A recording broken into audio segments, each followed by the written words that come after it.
sejahtera untuk kita semua. Shalom, Om Swastiastu, Namo Buddhaya, Salam Kebajikan Rahayu.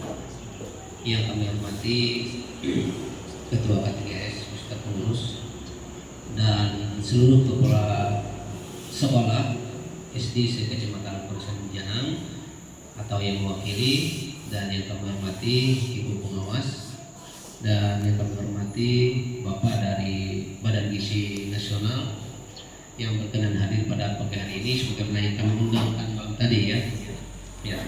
Puji dan syukur senantiasa kita panjatkan kepada Yang Maha Kuasa karena keberkataannya sehingga pada pagi hari ini hampir siang kita bersama-sama di sini melaksanakan kegiatan rapat rutin kita ya.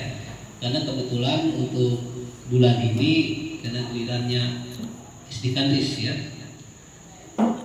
Sekali lagi kami juga menyampaikan terima kasih kami tentunya buat Kepala SDN Kandis yang sudah menyediakan waktu dan tempatnya ya untuk kita rapat hari ini, dan mudah-mudahan bulan depan juga kita tetap laksanakan, tetapi kita tidak tahu SD mana nanti.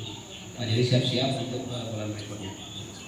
Dan terima kasih pada staf kami Ibu Tiana yang sudah menemani kami sebagai notulen dari UPT. Jadi ketika apa yang kita musyawarahkan hari ini akan dicatat oleh beliau dan akan menjadi bahan evaluasi untuk kami UPT.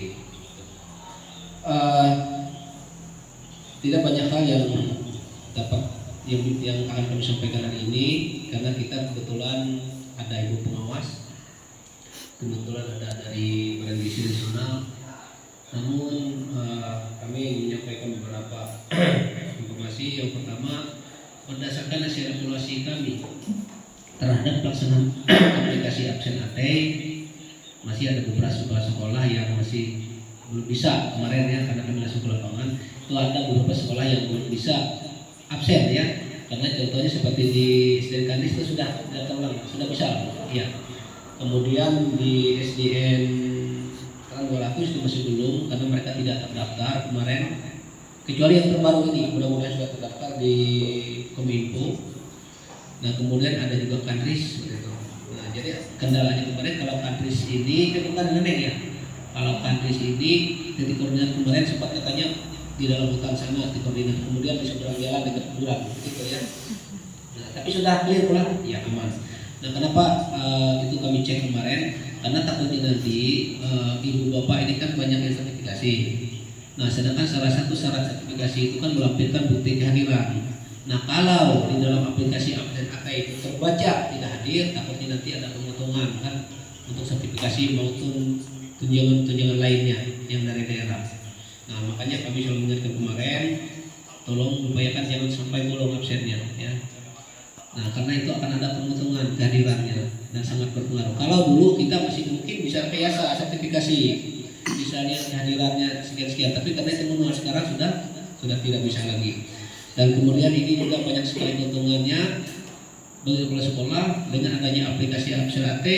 Sudah tidak lagi kepala sekolahnya, kalau orang banyak bilang selalu punya menyeriki guru yang ada aktif turun. Dengan ada aplikasi AT, absen inilah yang secara tidak langsung memerintahkan memarahi guru yang tidak aktif turun seperti itu.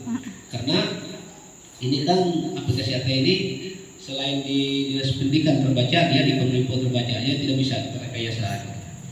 Nah kemudian untuk persiapan TKA ya, tes kompetensi akademik, saya kemarin juga sudah ke beberapa sekolah sempat turun dan ada banyak kendala. Salah satunya itu adalah sinyal ya, seperti di Ipomea kemarin ya sempat sinyalnya gangguan, tapi untuk sekolah kemarin mengambil kebijakan koordinasi dengan kepala desa. Mereka khusus untuk pelaksanaan TKA, mereka minta tolong desa supaya sinyal dalam itu ya, mereka minta hanya pada saat pelaksanaan itu hanya digunakan oleh sekolah, jadi supaya tidak lelet gitu. Jadi mereka menggunakan desa, artinya sudah disetujui sudah disetujui desa membantu pada saat TKA. Jadi yang lain penggunaan internetnya untuk yang desa untuk sementara, pada saat pelaksanaan itu mereka hentikan, mereka serahkan ke sekolah. Dan tadi juga saya melihat di sini juga kayaknya ada gangguan sinyal juga ya. Jadi kami tadi sempat memantau beberapa menit di sana, tapi syukurlah sudah bisa tadi ya. Memang itulah kendala utama Gani TKA kita itu pada sinyal ya seperti itu. Nah kemudian untuk data-data siswa kami juga minta kepala sekolah agar benar-benar meneliti jumlah data siswa karena ini sangat berpengaruh nanti di sistem data kementerian nanti. Nah kemudian di BGN juga kami juga menyampaikan dapat informasi dari Badan Gizi Nasional datanya tidak valid ya. Dan kami juga kemarin pemerintah staf kami di OPD untuk melakukan penyelidikan data penghitungan, ternyata ada sekolah yang selisih sampai 6 orang datanya. Itu kami suruh kembali mereka mengecek ulang kemarin. Nah, kenapa? Karena mungkin di dalam laporan bulan mereka tidak menggunakan Excel, jadi manual. Jadi kalau Excel itu kan misalnya laki-laki sekian, perempuan sekian, jadi dia otomatis terjumlah. Nah ini ternyata tidak seperti itu, beda ya. Dan tadi sudah saya berkoordinasi dengan mereka dari BIN. Beda datanya Pak dengan Dapulik katanya. Ya memang seperti itulah saya sampaikan ke beliau dan kami sampaikan di sini juga. Memang untuk tiap bulan itu kita susah mendapatnya data jumlah siswa tetap ya. Kenapa? Karena ada memang siswanya berpindah.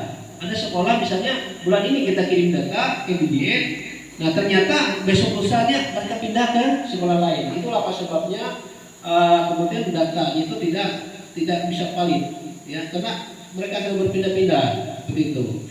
Dan kami mengupayakan ke setiap sekolah jangan sampai data siswa kurang. Nanti kalau dapat jatah makan nanti ribut. Kalau misalnya jumlah siswa 10 terdaftar hanya 9 itu yang ribut.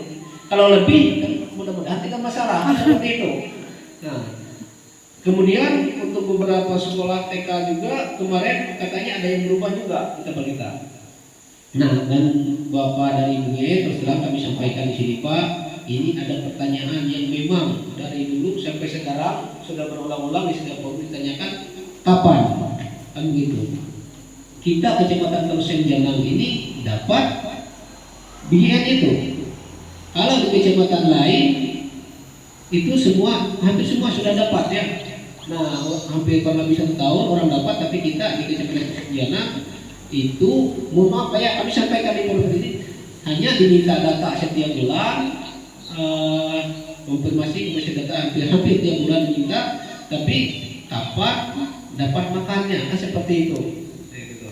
Jadi mohon nanti bisa di forum ini nanti ya, nanti ada tanya jawab kita khususkan hari ini untuk pengawas dengan dari BGN kita tanya jawab nanti. Nah, kapan kita mulai makan, apa kendalanya sehingga menyebabkan siswa kita tidak mendapat makan. Kemudian ada informasi kemarin gurunya juga katanya mau dapat BGN, dan itu kita dijelaskan supaya tidak terjadi kesimpang siuran informasi di lapangan. Nah kemudian beberapa waktu yang lalu dan awal-awal dari BGN meminta data ke kita, ternyata setelah disinkronkan dengan dinas pendidikan itu beda data ya. Kan kemarin dari sampai Bapak beda. Nah jadi kami kemarin minta supaya data valid yang bisa BGN langsung ke sekolahnya. Takutnya punya kami yang salah atau punya dinas, ataukah dari dinas belum mengupdate data yang terbaru. Kan seperti itu. Kalau manual, tapi kalau memang dia secara nasional di data publik kan tidak bisa dibohongi ya seperti itu. Karena memang ada kasus beberapa tahun yang lalu pernah ada siswa secara manual terdata dia sebagai siswa di waktu ketika kita masih jadi ketua PT di Baku, ada siswa terdata di sekolah tetapi dia di Dapodik tidak terdata. Makanya sempat terjadi keributan tahun kemarin waktu kita masih di Baku, siswa mengikuti ujian sudah lulus ternyata tidak bisa dikeluarkan ijazah. Kenapa? Karena di data Dapodik tidak ada. Akhirnya kita cari-cari bersama dengan dinas, ternyata ketemulah siswa dia memang siswanya di SDN Tamiang Layang, kalau tidak salah SDN 3 waktu itu. Dia pindah ke SDN 1 Borneo, Kecamatan Terusen. Dari Borneo tidak menarik data, kemudian dari Borneo SDN 1 Borneo pindah dia ke Tampak 3. Dari Tampak 3 sejak kelas 4 tidak pernah ditarik data. Lalu saya tanya kenapa?